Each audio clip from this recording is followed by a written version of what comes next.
Om.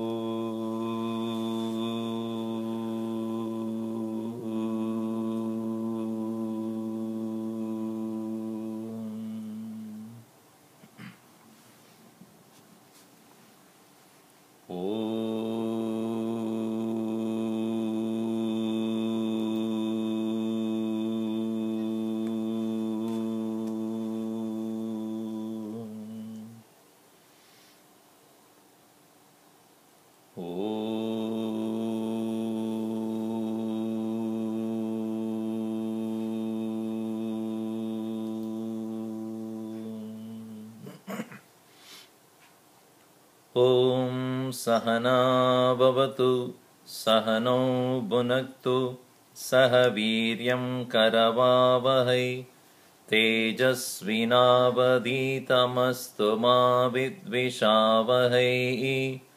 Om Shanti Shanti Shanti.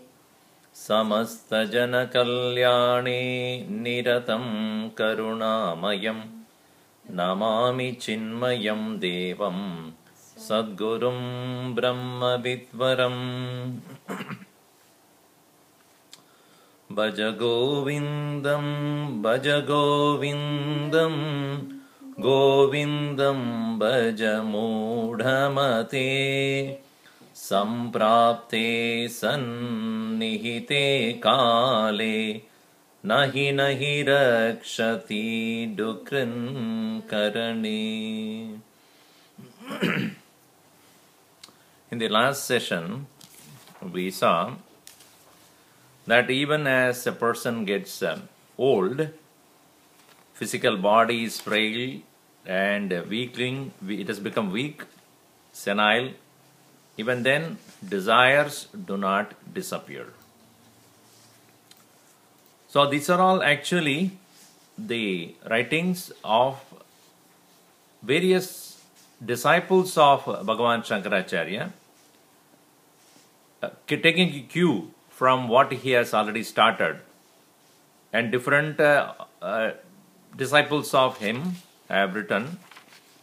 This verse which we just saw last week was actually written by Astamalaka, one of the very wonderful disciple of Bhagavan Shankaracharya.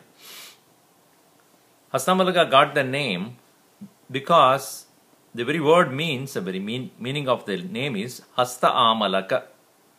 Hasta Amalaka means one whose understanding is so clear, like a gooseberry kept on a hand.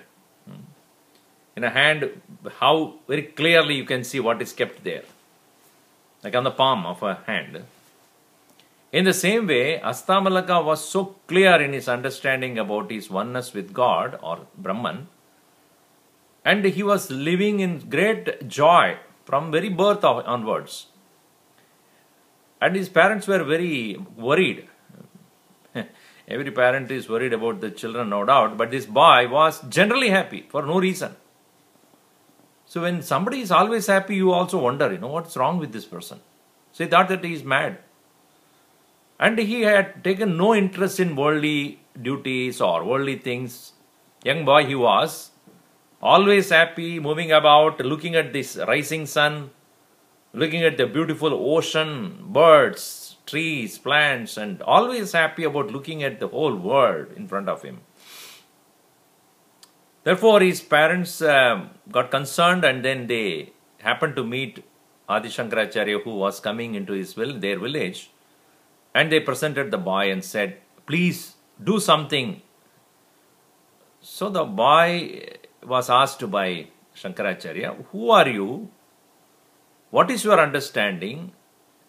And the boy said, "You are asking me this question. I am Brahman. I am the infinitely blissful one. I don't see any reason to get into this world of Maya and do what others do." And then Shankaracharya asked a question about what is this Brahman according to you, and he explained to him. And the answers that he gave was compiled by Shankaracharya, and Shankaracharya wrote upon the answers of Astamalaka as Astamalakiyam or Astamalaka Stotram. Such a wonderful disciple he had, and he had said the previous verse, Angam galitam palitam mundam dashana vihinam, sorry, Agre vaknihi prushte banuhu ratro jubuga samarpida januhu karatala bhikshas tarutala vasaha tadapi namunchati asha pashaha. Even if a person takes up the big amount of austerities, like keeping a fire in front of him, and on the back a scorching sun, and in the night with very few things in his possession, putting his head in between the two knees and then lying there, and having food, not even a bowl to beg for food, karatala bhiksha, taking the food in the hand, tarutala vasaha, living under a tree. Even as a person goes through all these kind of extreme austerities, tatapi namunchati asha pashaha. Even then, the asha, the desires and hope, tatapi namunchati asha, the rope of hope, a rope of desire, does not leave anybody. Usually in our Hindu customs or Hindu tradition, we consider going for a pilgrimage or visiting holy places, etc., are considered as a very religious act. All religions have, like Islamic people go all the way to Mecca, or Christians and Jews go to Jerusalem, and Buddhist people, they go to the Buddha Gaya, and Hindus go to Kashi Kshetra or Kailash or Kedarnath or Rameshwar and many other places. Why they are important? Because in our daily routine of life, we tend to forget our religious goals or spiritual goals. So religions of the world have prescribed pilgrimage as one of the important means to remind ourselves of higher goals.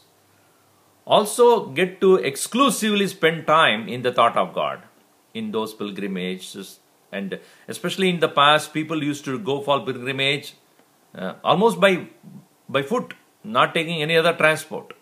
For example, people go from wherever they are, they go to all the way to Kashi, Banaras, and go there and take the waters of Ganges and come walking all the way down to Rameshwar and then offer the water in Rameshwar Linga there, and that is considered as one of the very holy act. Or some people go to Kashi from their own dwelling place and live there only till they leave their bodies. During those times, going to Kailash means, I think that's it, and then you won't come back. So going to Kailash means that's the last journey you take up. It was so difficult to reach such places of abodes of the Lord. So pilgrimage is considered as a definite religious ritual one has to do as many times as possible in one's life. So here in the next verse, again one of the students of Bhagavan Shankaracharya, who is known as Sri Subodha, he has written, even as a person takes up the religious practices like pilgrimage or takes up various vows and other things, if one does not pay attention to one's own reason or cause for bondage, one does not get released from this. That is why it is said, Manashuddhi karaniha sadhanani vadantiha yajno danam tapaschaiva japas tirtam vratastada. There are 6 things that are prescribed in our Shastras for purification of the mind. Yajna, that means sacrifice. Danam, that is charity. Tapaha, austerity. Japaha, repetition of the name of the Lord. Tirtam, pilgrimage. Vrataha, any kind of a vow or fasting, etc. These are prescribed for purification of the mind.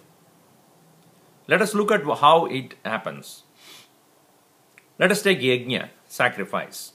That's prescribed even in Bhagavad Gita. Yajno danam tapascheva pavanani manishinaha, it is said. That is, sacrifice, that is to share or to give up something in the name of God.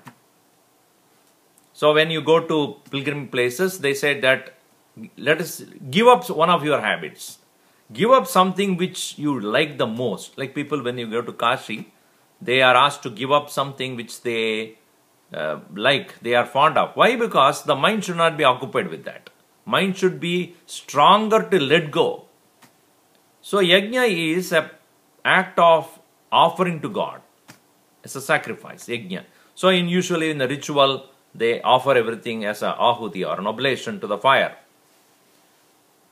Dhanam is, on the other hand, charity, sharing with people what you have, not to become poor by the process, but what you are capable of sharing with others, you do. This is to overcome possessiveness. Now, I own, and the greediness of owning and hoarding only for myself. Instead of that, whatever you have, share with others. In a community, in a society, in the group of people, share. And that is what is lacking in today's world. What we find is, people are so possessive of themselves, especially you young children. You are so fond of your own things and you lock it, and then you will not even allow your brother or sister to even come into your room. Why? My TV, my computer, my books, my this, my. That possessiveness really will make you very lonely. So charity is a way of purifying the mind, sharing with others. Tapaha. Tapaha is, or the austerity is, where we must have the ability to control the senses at will. Objects of the world should not take away our balance. What we are should be decided by us and not by the objects around us. So you must give up certain habits to prove yourself, I am stronger than the objects around me. So when you say no to a habit, after that don't go back to it. So it is not like no for a while and after some time again take it up. Then there is a weakness in the mind. So tapas is where, the austerity is where a person becomes stronger in his mind so that they would not be dictated by the world of objects. Japaha. Japa is a repetition of the name of the Lord. This is important for us to keep the mind in one place. Even as you students, when you are studying, you will find that your mind goes here and there. Oh, why not I go and sit with that person to chat? Or why not to do something in the Facebook? Or why not I go and text to somebody and then, or Twitter? Or why not I go and dance somewhere because the Diwali is coming? So when you have taken up for something to do for your own personal growth, keep your time fixed for that and focus on that.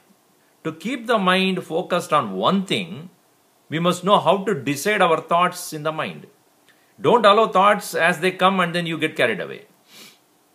So, chanting the name of the Lord is a way of keeping your mind in one place. Only when you practice, you will know how difficult it is. Even for 5 minutes, you'll start looking at the watch some 20 times before that. Because the mind gets bored, as though when you start doing only one thing. Mind wants distraction. So that distracted mind can never achieve much in life. So you keep focus, and that is helped by japa or repetition of the name of the Lord. Why name of the Lord? Why not anything else? Somebody asks.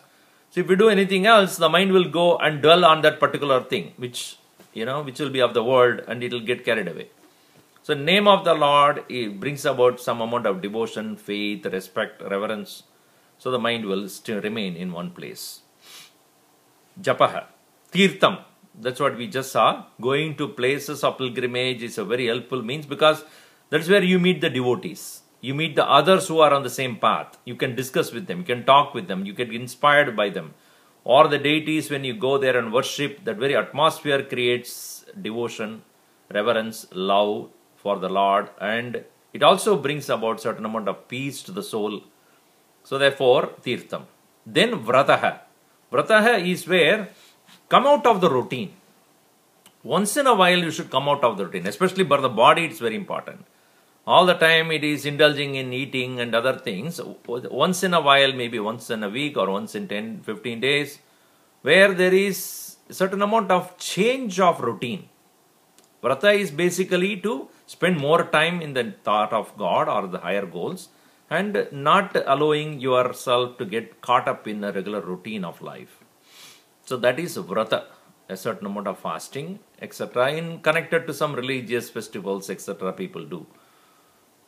But among this, all these things, all of them are useful for purifying the mind. But the question is, somebody would ask, with the mind pure, unagitated, what am I going to do? Go to sleep? No, that is when you do vichara. Mind, thus having conserved its energy out of not engaging in the usual fields of self-indulgences, such a mind which has conserved the energy must be applied in a productive world, productive field. Otherwise, such a mind which has got the enormous energy will be wasting itself in some kind of other indulgences. Therefore, vichara, thinking, study and reflection in your own college life or university life also, that is very, very helpful. Because sometimes you may read and read and read, but never get a time to sit and think and reflect about how practical what you are reading is, how you apply to yourself, or how deeply I understand this. Only those who think can really come out with new creative ideas. It is said that one professor who had a student under him, and the student was working in the lab almost 10 to 15 hours a day. And he was very proud about himself that I am spending so much time in the lab. One day the professor walked in and then he asked this student, hey, how long you spend your time in the lab? He said 10 to 15 hours. The professor smiled and asked him, then when do you think? So many people think that, oh, I do a lot of work and then I will achieve. People who think achieve faster and better than those who are thoughtlessly working. So you can bring about change in the way you do things only when you stop and start thinking. So that is called vichara. Vichara is where you start asking fundamental questions of my life. What exactly I want? Where do I really find my happiness?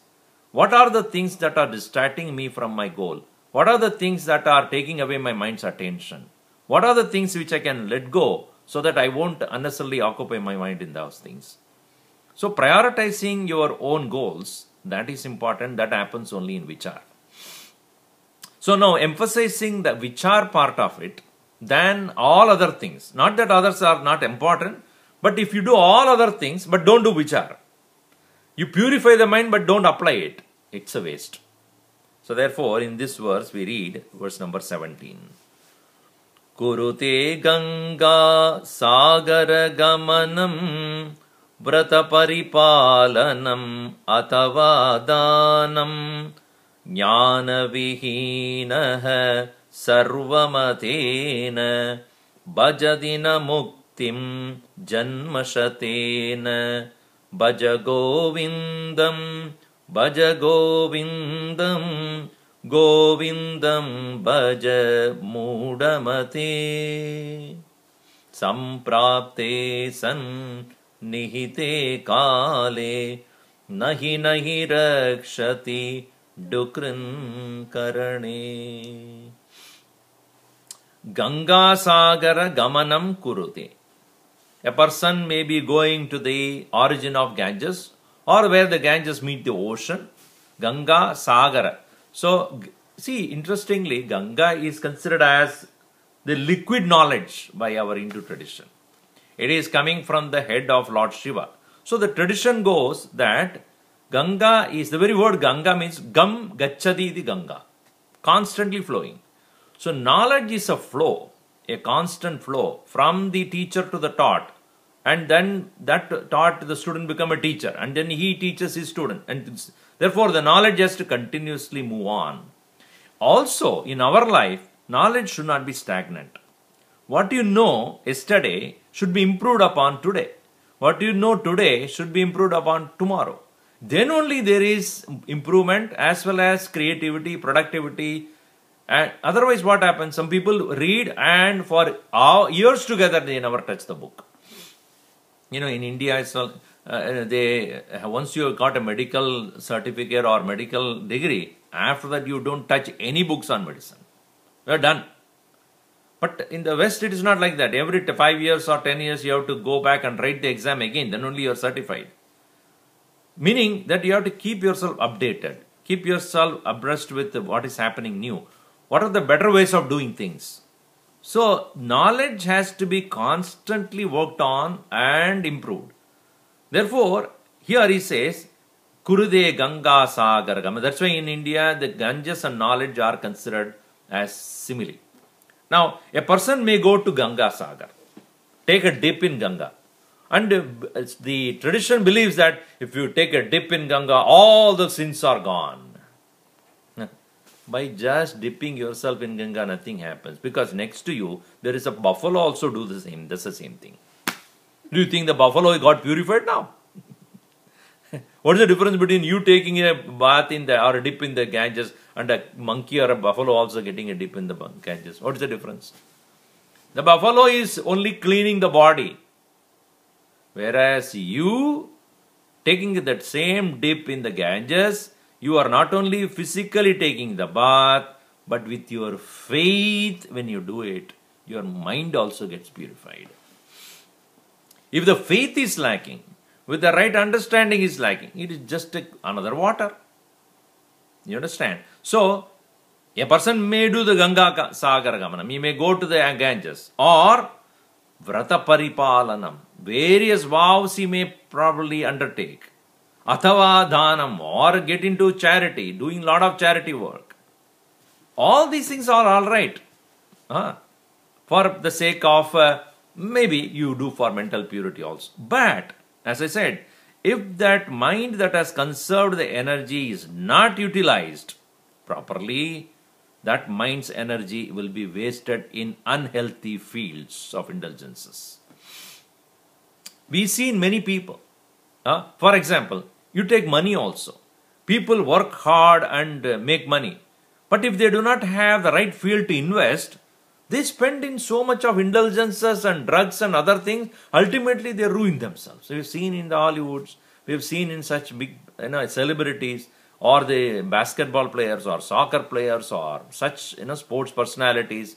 They make money and spend in unnecessary things, and finally we find them completely drowned, bankrupt, destroy themselves and commit suicide also. So also with the mental energy, it's like, if you have gone to Niagara Falls, the falls is so strong and powerful. That powerful fall that is coming from, thousands of feet maybe, but coming down, they make energy out of it. They make power out of it. Right? In the same way, mind also has the power. When conserved and carefully applied, the power of the mind is incomparable. Great people have achieved great things, not because they have a special power or anything. They had used their mind's power in productive fields. Similarly, in the field of spirituality, all these various disciplines that are given to us as practices of religion are meant for conserving the mind's energy and using it in vichara, contemplation, thinking, applying properly. And therefore he says, jnana vihinaha, without knowledge, sarvamatena, in all religions, bhajatina muktim, he doesn't gain the freedom, janmashatena, even hundreds of lives. So that is the reason why many people who take up various religious rituals without knowing why they are doing, after some time they lose interest. Why? Because they don't even know why they are doing. Yesterday I was in a satsang and somebody asked Swamiji, why do we do many things? So for example, in Diwali time, we are asked to get up, early morning and then put oil on the head and then take shower. In the south, that's what they do. Early morning, they get up and put oil all over the body, including the head, and then wait for some time and take the bath and then go and the temple or one's own room, worship room, go there, say prayers, invoke the Lord. And so he said, why do I get up early morning? Why not I do later in the part of the day? See, many of these religious practices are having some philosophy on the background. And I was telling them that in Hinduism, the philosophy, religion and culture, all these are all interconnected. Philosophy came first. To practice philosophy, religion is brought in, and religion has become a part of the culture.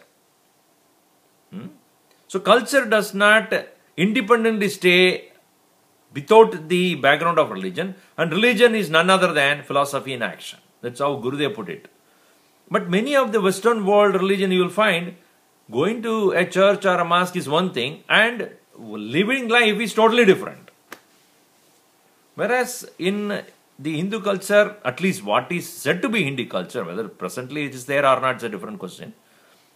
Everything that one does is somehow indirectly or directly connected to the religion and the philosophy. Let us take, for example, when we take a book in our hand, or when we take any book for that matter, Hindu religion, a person brought up in Hindu culture always does the worship of the book before even he opens it. Or if it is lying on the ground, he will not touch it with the foot. Why it is so? It's a culture. But it's not only the culture, it's a religion involved. Why? How the religion is involved? We consider every book is Saraswati. Saraswati means the deity of knowledge. So no book, it doesn't matter whatever book it is. It may be some magazine also, or it is a religious book, or it's a book on some science or medicine or whatever it is. Any book for that matter, presided over by Saraswati. So that is religion. You see that? So culture is what? Every book should be considered holy. All right. Why it is holy? Religion comes. It's Saraswati. Now, why knowledge is important? Now comes the philosophy. You see, without knowledge, we are brutes. No difference between me and any other animal. The difference between me and an animal is I think and that doesn't. So I give importance to knowledge. Hinduism gives importance to knowledge. Therefore, books are important, meaning that knowledge is represented by Goddess Saraswati, and Saraswati expresses herself as the book. You see? So, culture, religion, and philosophy. These are connected. See, if we do not know what is the philosophy behind a ritual, or ritual, how is it connected to the culture, when this knowledge is not there, it's just a mechanical act. So, unfortunately, this is what has happened in today's world, in India. People go to pilgrimage, and next to the pilgrimage center, there is a liquor shop, there is a smoking place, there is this and that, or meat. You will find that people do this, and then people go to their temple and come out and eat meat, or do something which is totally against the religion, against the culture. Why? Because they don't see the connection. There are religious places where people drink also. There are religious people who do all the vrata for some people who are doing this, Ayyappa. Now it start, as I might have already started in India and other places. 45 days of, vrata for Ayyappa, for going to Shabarimala. You must see them on the 46th day. After they go unto Shabarimala and come back, feast will start. Meat and drinking and smoking. Now you see, wonder what did they do in those 45 days? For what? Is it just because everybody told and therefore you do it, and after that I don't care about it. Next 1 year I can indulge on it. Now, how is it going to help you? That's why he says, Bhajadina muktim janmashatena. After hundreds of lives also, it is not going to help you. So one must see the connection between what one does and how it is religion is connected to that, and how the religion connected to an understanding, a philosophy. Then you see the link, even as you don't perform, but you understand what is the spirit behind that. That's why I often would say, ritual is a ritual. If it has to be spiritual, there should be a spirit behind that ritual. Without the spirit, it's merely a mechanical act. That's why here he says, you go to Ganga Sagar and take a dip there, or you practice all the various different vows, or you do all the charity and then everything. But if you do not have the knowledge, and if you do not apply your mind for correct thinking, jnana vihina sarvamadena bhajatina muktim janmashatena. Now one more thing which we must understand here is, liberation or freedom according to the spiritual scriptures in India or Hinduism is not a physical freedom we are talking about. We are not bound by anybody physically. Now, I have told you this again and again. Our bondages is not physical. It is more of psychological nature. Therefore, if I have already given this example, if I am angry, what is the way to come out of that anger? Is it by drinking some extra coffee, or going for a walk, or taking a shower? Even if I do that, actually I am escaping from that thought. When I come back, again the thought will come. When I see the same person who has created the angry thought in me, again the anger will come. So the anger as a thought is not to be replaced by any physical act. A psychological problem cannot be rectified by a physical action. Other way around also is simple, funny. I have a stomachache. What should I do? Read Gita. Does it work by reading Gita? How will I overcome the physical problem called stomachache? So for a stomachache, by reading a book, I will not come out of it. I have to take a medicine or proper treatment. Other way around also, when I am angry, it is not by doing a physical act that I can come out of it. Therefore, the anger being a psychological issue, it is because of some wrong notion or misunderstanding, etc., or an intolerance which is growing up in me, can be overcome by an immediate antidote for that. Right thinking, correct information, proper understanding. Therefore, bondages that are there in our life are mostly psychological, and that can be rectified only by correct understanding and thinking. If that is not done, where is the question of mukti then? That is why he says, jnana vihinaha, one who is devoid of correct knowledge, na muktim bhajati. He cannot really enjoy or experience freedom. Janma shatena. Let hundreds of lives pass by, one does not become free from one's own psychological conflicts, confusions, misunderstanding, intolerance, anger, lust, greed, jealousy. These are all not physical problems. And in today's world, living in all luxury and other things, we are not really deprived of physical comforts and conveniences. But our minds have become so isolated, selfish, egocentric, and seeking its own pleasures and contentment, seeking its own identity, its own name, fame, power, position, and thereby we are ready to become inimical to all people around us just to prove ourselves. Therefore, we need to revisit what exactly is I need to do to become free from my own self-created bondage. So we have to break the bondage by correct knowledge only. Now, another student of Shankaracharya, he has come up with another beautiful verse here, which is basically the name of the person who wrote that. I think it is given here as Sri Sureshwaracharya. Sureshwaracharya is another prominent disciple of Bhagavan Shankaracharya. He was a householder to start with. Mandana Mishra was his name. And he was a very great scholar in the path of karma, rituals. And he was so dedicated to that path and doing a lot of rituals, chanting the Vedic mantras and performing various holy sacrifices, all those things he was doing.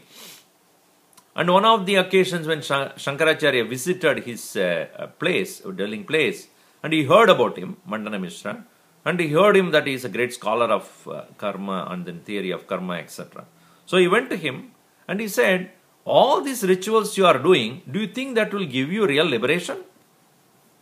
So Mandana Mishra said, what is your idea of liberation? You tell me that.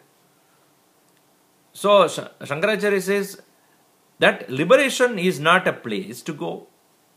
It is not a particular experience. It is releasing yourself from the bondages of worldly life and thereby attaining your true nature, realizing the soul, realizing yourself. Mandana Mishra said, no, that is not what I understand. I think it is through performance of rituals you attain lot of punya, merits, and with that punya you go to various worlds of experiences, including Brahmaloka, and then from there you will be released, Karma Mukti. So only through karma, by performing your daily rituals assiduously, continuously, consistently, you will be able to attain punya, and with that punya alone, you can release yourself. Shankaracharya said that is not. So the argument started. Prove yourself. How do you prove? So then he quoted the scriptures and this and that, and then Shankaracharya started giving him Upanishadic declaration. When this is happening, the argument went on and on and on and on. There was no end to be found. Because equally both of them were scholars. So finally they decided, okay, let us have a person as a referee, or what you call as a intermediary, a mediator. So then they decided, Shankaracharya chose Mandana Mishra's wife herself. And she said, yes, I will act as the mediator. And I want to find out who really is speaking the truth about the scriptures, and anybody who speaks against their own understanding, just to prove the point and not actually speaking according to the scriptures, will get agitated and disturbed, and therefore I will put garland on both your neck, one each. And anybody who is speaking out of excitement, trying to win over, try to prove oneself better than others, will get disturbed and physically become hot, and his garland will start losing its very freshness. It will become darker. It will fade away very fast. And the one who is confident, speaking the truth, it's like what do you call it? Light detectors. So they put a light detector there. And such a person's mala or the garland will remain fresh. That way I will know who is the winner.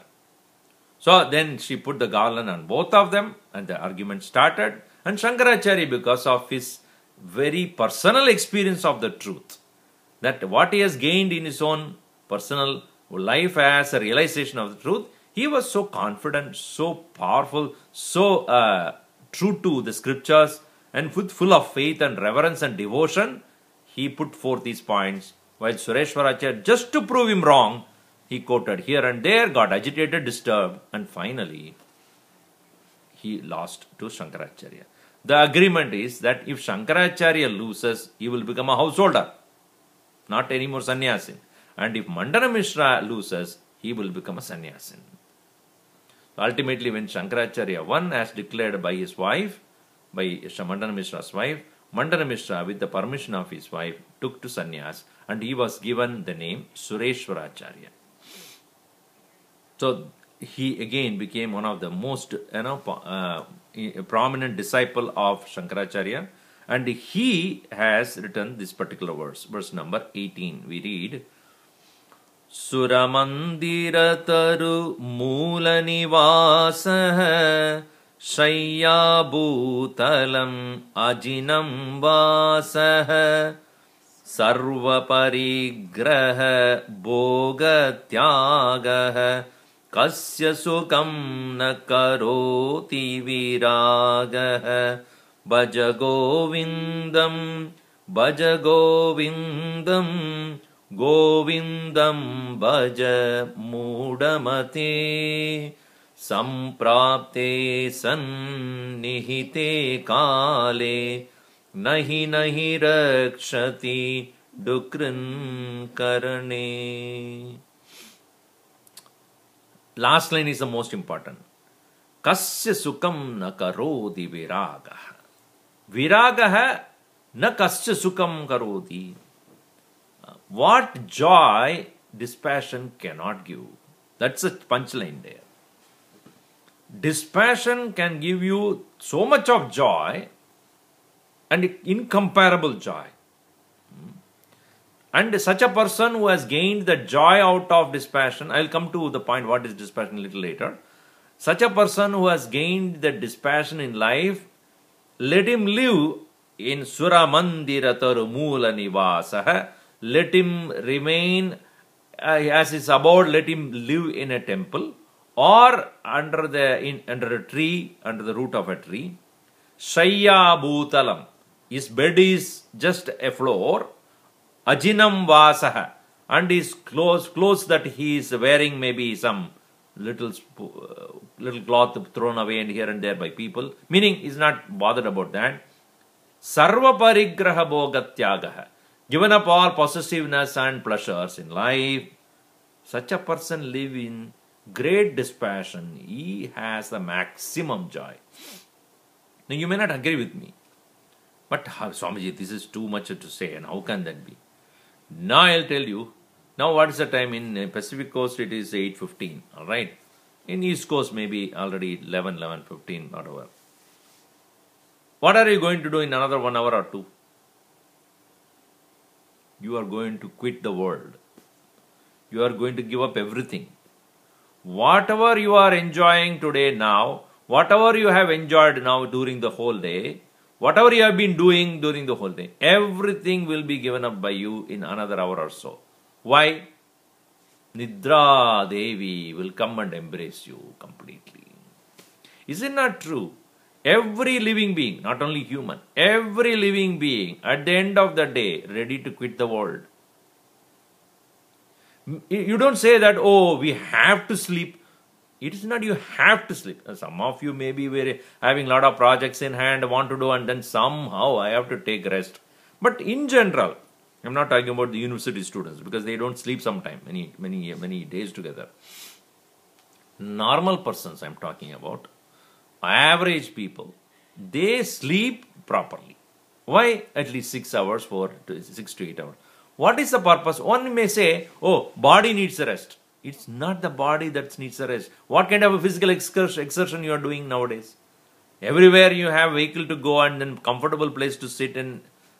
It is the mental exhaustion that we have to overcome in sleep. The mind is filled with thoughts and agitation and disturbances and so much of excitement, so many things that are going on in the mind. We really need to give rest to the mind. And how do you give the rest to the mind? So long as the world is there, mind will not be restful. Mind is constantly engaged in one sense indulgence or the other, one set of thoughts or the other, one anxiety and one anxiety or one excitement or the other. It has to be given rest. And daily one has to do that. And what does it mean? That means so long as the mind is there, the world will not go away. So long as the mind is attached to the world, excitement, attachment, agitations will not go away.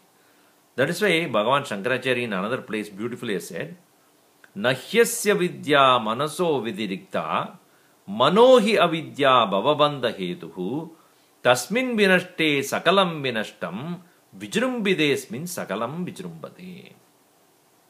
There is nothing called ignorance other than the mind. Mind is ignorance. And when the mind is there, world is there. When the mind is not there, world is not there.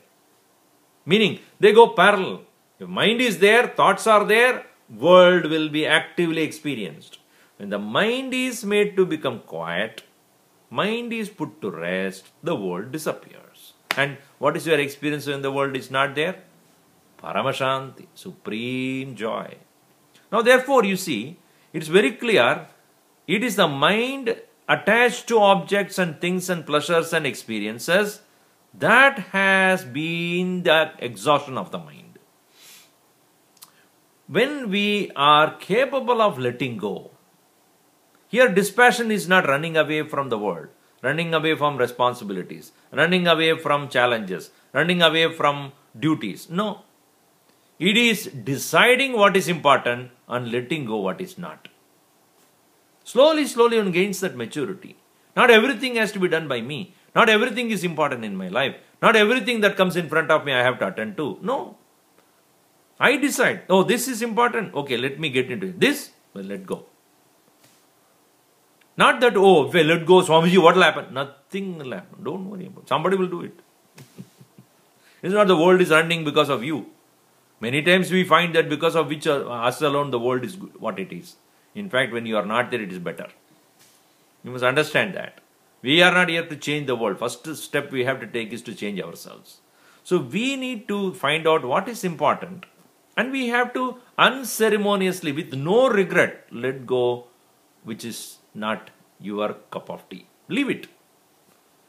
So when we are able to practice dispassion over things which are not important to us, number one.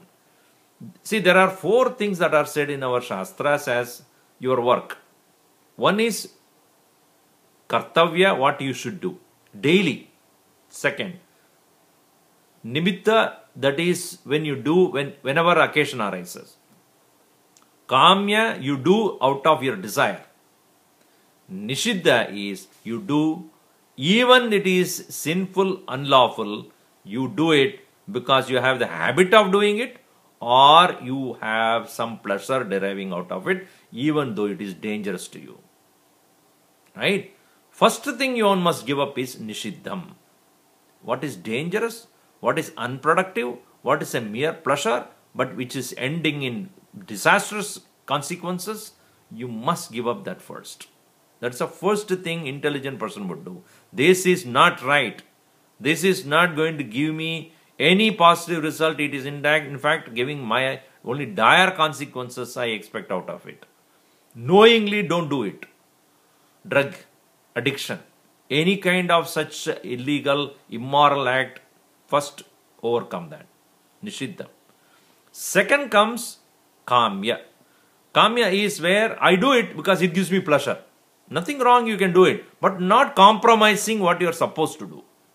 See, what you are supposed to do must be given priority, and what you would like to do must be given least priority. Don't put the other way around. Oh, I will do whatever pleasurable first, and you will have no time to do what you are supposed to do. Many of the students who are like that, okay, chalo, karenge, fir karenge. So what you are supposed to do, you go on postponing, and when a time comes, you don't have a time. And oh my God, I have to finish this and I don't have time, and cry. Take what is to be done first, what you would like to do last. So that way, kamya karma, desirable acts of self-desire, that is the second thing that you need. First is nishiddha, what is not to be done, give up. What is desire prompted one, not necessarily something which is you are responsible for, that you should give up next. Third one is what is that which you are as a community member, as a part of the society, or a part of a group which you belong to. They may demand certain role of you or certain actions from you for that particular purpose. Do it when the occasion arises. Don't invite those occasions. When the occasion arises, yes, you are available. Don't create occasions for you to get distracted, compromising what you are supposed to do. Third, then what should be uncompromisingly to be done by you is what you have taken up for your own personal growth.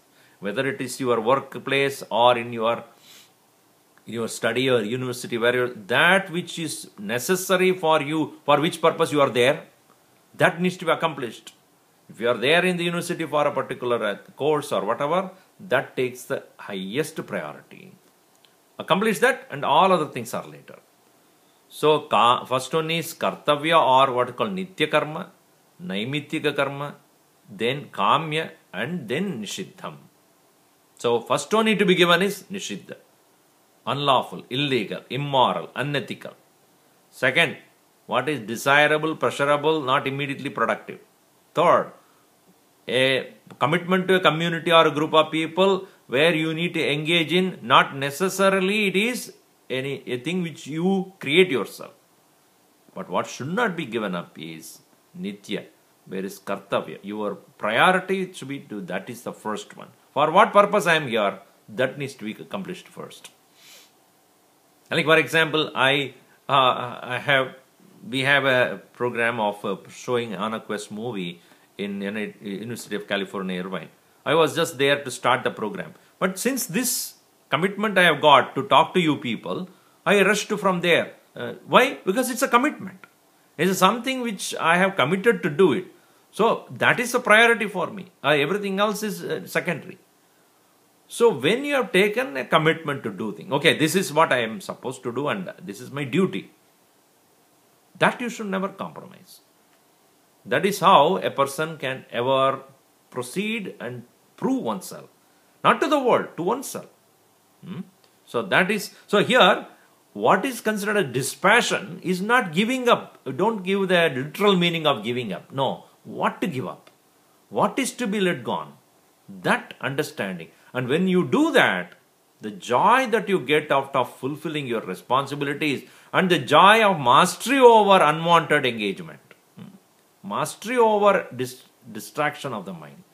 Mind will not get distracted thereafter. If you have practiced this kind of dispassion, meaning giving priority to your own commitments and least to your own pleasures, that is what is referred here as viraga, dispassion. So, kasya sukam na karodi viraga. And of course, in this particular context, Shankaracharya says that a person who has committed to spiritual life, least bothered about his personal comforts. That's what he's exaggerating here. He may be living in a temple or under a tree, or he may be lying down on a floor and eating minimum things, and he does not have anything in his possession, but he is the most happy person who has a minimum concerns, minimum agitations about what he has and what he does not have. Kasya sukam na karodi viraga. What joy, vairagya, what joy the dispassion cannot give.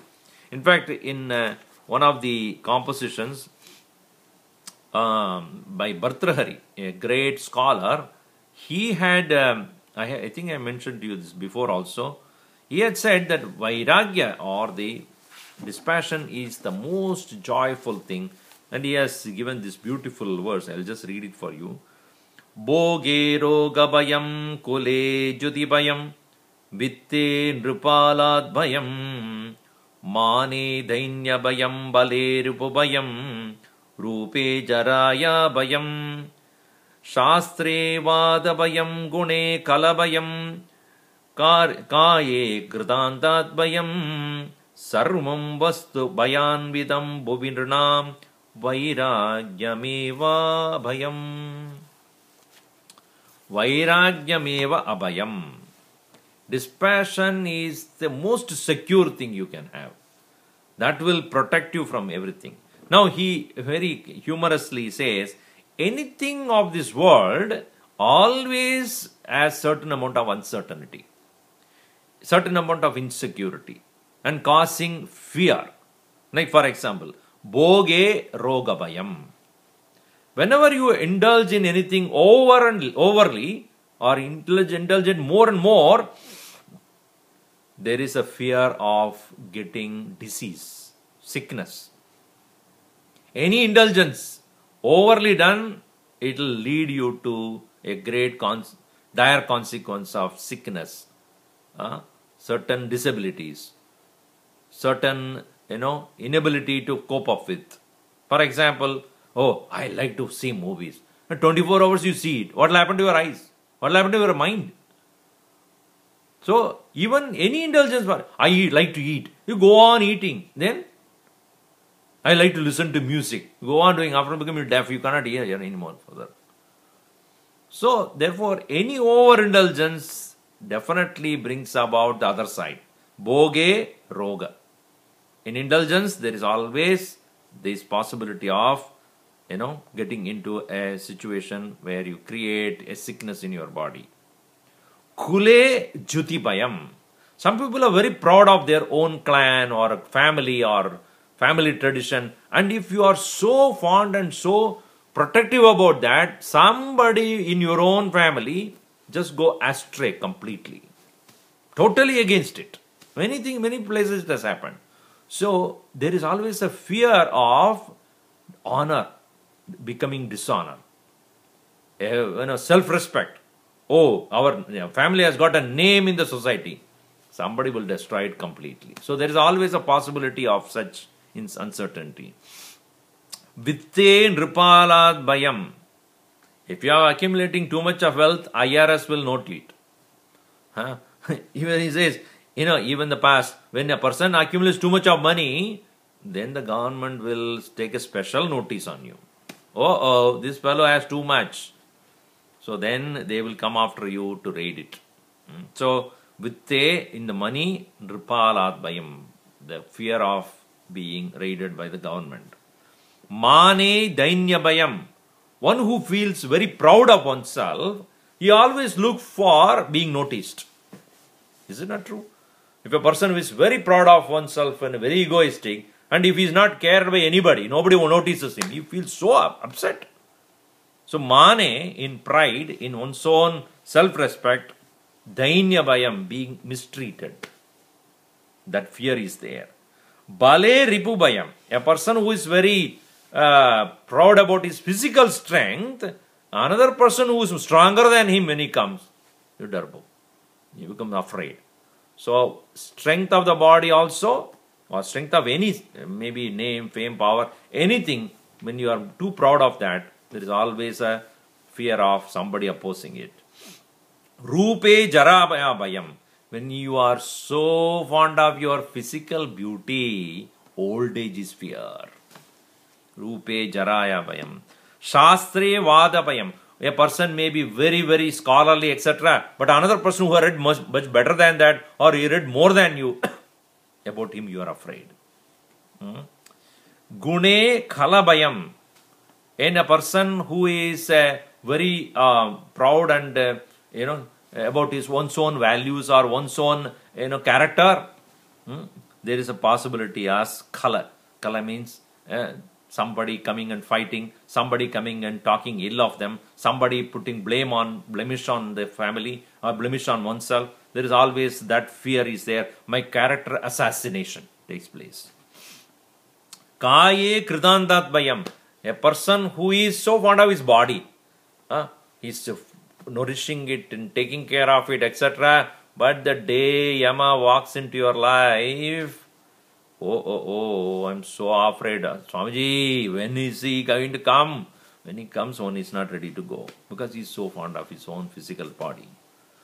Sarvam vastu bayan vidam. All things are some way or the other connected to uncertainty, insecurity, fear.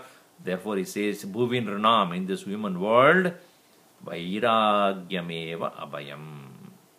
Through true dispassion born out of right knowledge, knowing that I am not my physical body, I am not my mind, I am not my intellect, all things I am fond of, proud about, I feel great about, etc., belong to this human or any physical existence. It is body, mind, intellect. Gurudev would say, this BMI is a carcass, it is only a matter. Don't be very proud of this. So, dispassion over this, knowing the finite nature of it, knowing the temporary nature of all these things, a person is free of all fear. That is why, kasya sukham na karodi vira. What joy Vairagya cannot give. So we'll see more of this.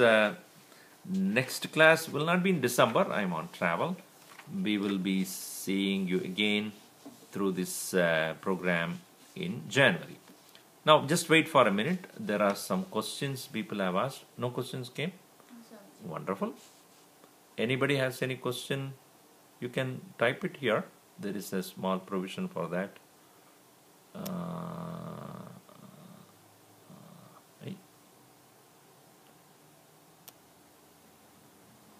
Any question?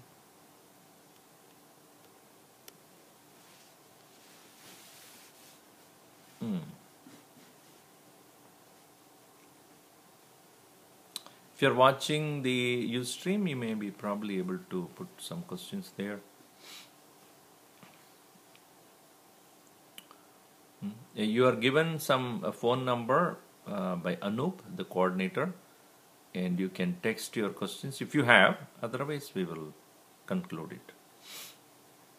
or you can text me my number 714-290-1493. Text me if you have 714-290-1493.